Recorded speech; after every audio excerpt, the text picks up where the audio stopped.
Pagbati sa ating mga viewers. Good news mga ka-seniors. Baka nais mong makilahok rito.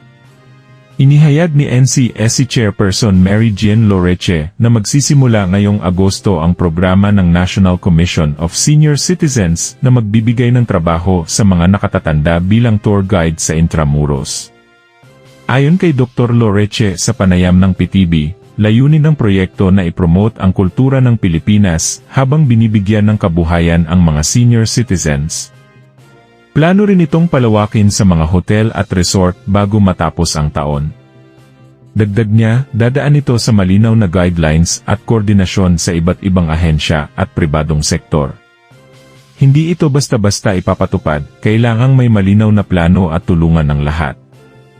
Tinawag niya ang proyekto bilang his and her story ng mga senior citizens na kilala sa husay sa pagkukwento ng kasaysayan at kultura ng bansa. Bahagi ito ng mas malawak na programa ng NCSC para sa inklusibo at pangmatagalang kabuhayan at pagsasanay ng mga senior, katuwang ang DOT at iba pang ahensya.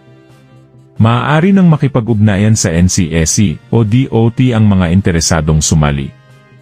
Bukod dito, makikipagpulong rin ang NCSC sa Department of Agriculture para suportahan ang mga senior na nais pumasok sa agribusiness. Swak ito sa mga seniors na nais pang magtrabaho. Muli, ito ang Senior Balita naghahatid sa inyo ng makabuluhang balita at totoong impormasyon.